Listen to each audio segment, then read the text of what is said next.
Today we are going to make one of the lightest, fluffiest, and most moist cakes ever. We're going to make a lemon chiffon cake.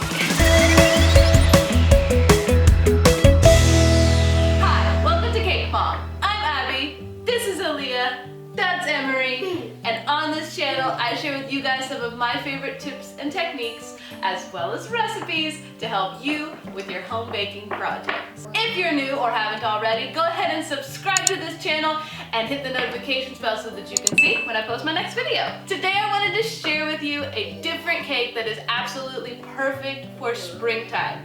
It's a little bit challenging, so I wanted to walk you through all of the steps.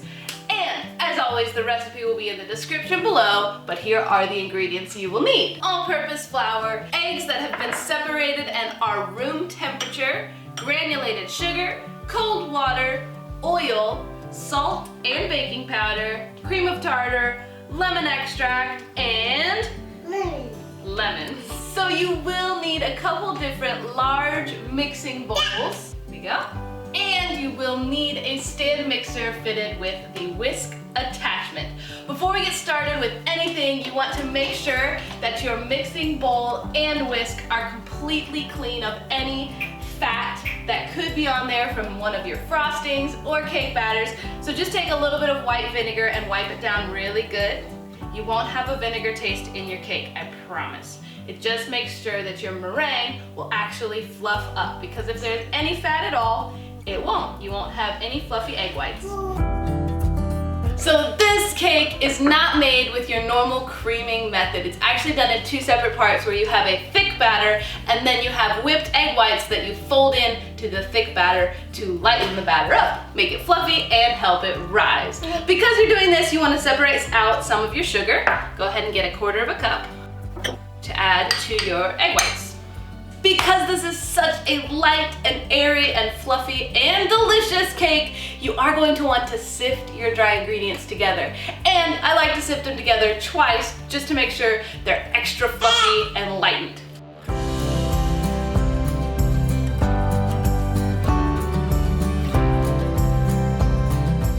So now you've sifted together all of your dry ingredients, including the majority of your sugar.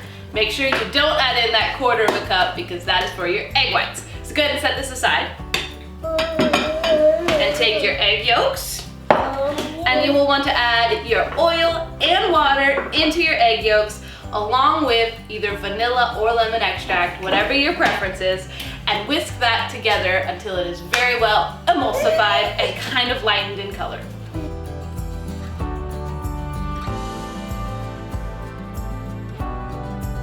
Okay, so now we are going to combine the dry ingredients we just made with the wet ingredients. Make a little well in the center of your dry ingredients. I want to help too. You can do some in a minute. This one's for Aaliyah to do. Good job. And we will start mixing it. Yeah. And just mix it together really well. Let me mix it. To that batter, we're going to add lemon zest, because it is delicious. I personally don't have a zester, so I just use my box grater, and I like to use not the smallest side, but the one size up from the smallest side, this one right here. If it's for frosting, always use the smallest side possible.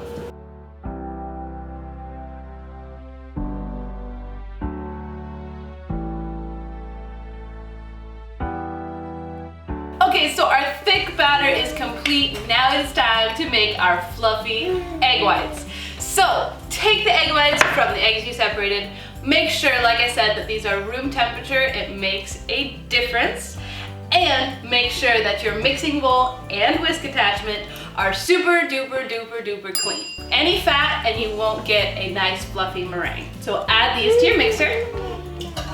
Then you're going to turn your mixer on to medium-high speed until it is starting to foam up, and then add your cream of tartar and whip it until you have soft peak consistency. So what the cream of tartar does to the egg whites, it adds a little bit of structure for the egg whites to actually build that meringue. It's a little bit acidic, so it helps fluff it up So if you ever are having trouble with your meringues not really getting fluffy and holding well, add a little bit of cream of tartar, it will help. So now we have reached soft peaks with our meringue, and we're going to add the sugar. The thing is, this is really light and fluffy, and it's like a cloud. And this is not very light and fluffy and like a cloud. So what you want to do is add this very slowly so you don't deflate the egg whites. No, I'm gonna do it, because I have to add it very slowly.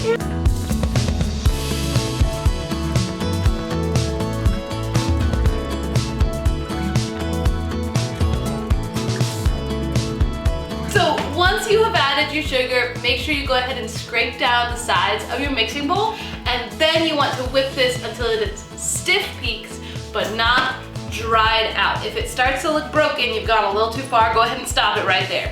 You might still be able to make it work. But yeah, you're going for stiff peaks, which is when you stir the whisk in there and you pull it up and the peak holds its shape. That's a stiff peak. If it kind of falls over, it's a soft peak.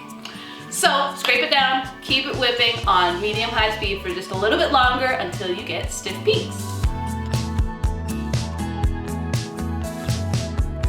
Your peak will hold its shape. That's a stiff peak. So now the challenging part is getting this beautiful, light, airy, fluffy stuff to combine with this very thick, heavy batter without losing all of the air, because we want the light and fluffy. That's the whole point of a chiffon cake. So what you're going to do is you're going to use a technique called folding, which I'll show you what that is. You will need a spatula.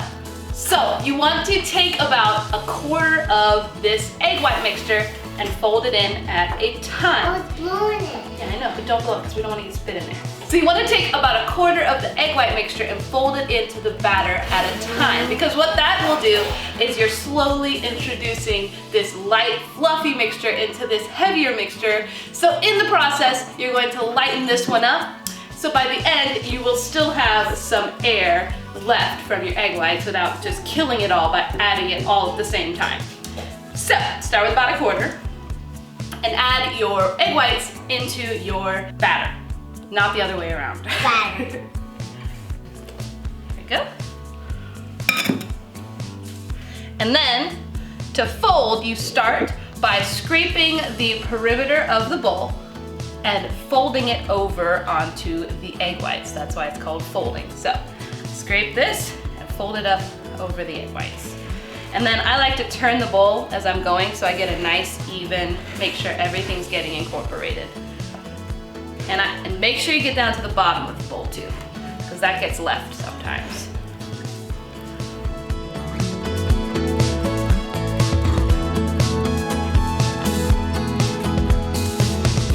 Now your first couple adds of your egg white mixture, you don't have to mix it completely until all the streaks are gone. Just get it pretty well combined so you can add your next amount.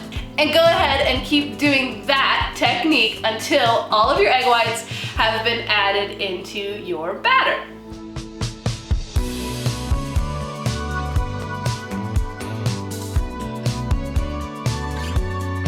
As you can see, I have completely added all of my egg whites and the batter is super light. I mean, it's tripled in volume and it's very fluffy. You want to get this baked very quickly because you don't want it to deflate. So before you get to this point, have your oven preheated to 325 degrees. Not 350, 325. Traditionally, this cake is baked in a tube pan or an angel food cake pan because of all of the extra egg and all of that extra foam and air, it actually needs the space to climb. That's what makes it rise and get all fluffy like an angel food cake. Which the reason for a tube pan is because that center tube is a place for it to climb in the middle. Now, this cake can also be done in round cake pans. The key is not putting too much batter in this, because if it climbs up and it has nothing to support itself, it will just collapse back down and you'll have a funny looking cake. Also to note, the important thing is not to grease the sides because that's what it climbs on, is the side of your pan. So you don't really want to use a non-stick and you don't really want to grease or flour it, but you do want to line the bottom with parchment or you will never get this cake out. So put a parchment circle in there. Now this is a lot of batter, so it's probably going to make a lot of layers. I'm gonna start with 3 9-inch cake pans, or this would fill up one 10-inch tube pan if that's what you're working with. Because I wanna decorate this, I'm gonna go the round route. Okay, so now you're going to want to bake these for approximately somewhere between 20 and 30 minutes. The reason I give such a large time gap is because every oven is different. Now, you will have the best results if you don't open the door very much, because you don't want the cold air to come in, hit this cake, and deflate it. That would be really sad. So bake it for at least 20 minutes without touching that door, and then you want to bake it until a skewer inserted into the center comes out clean.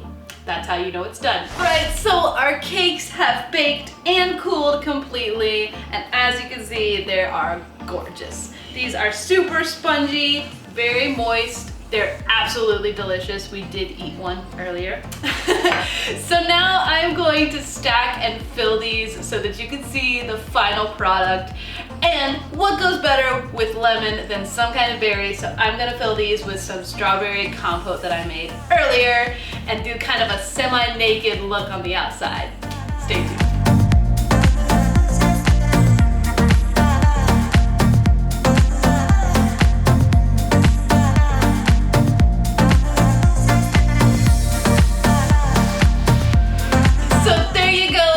Lemon chiffon cake. I really hope you've enjoyed this recipe, and if you did, you might also really like this strawberry and lime cake right over here. Go check it out. Don't forget to give us a thumbs up if you liked this video and share it with all of your friends. If you haven't, go ahead and subscribe to this channel and hit the notifications bell so that you can see when I post my next video. See you next time.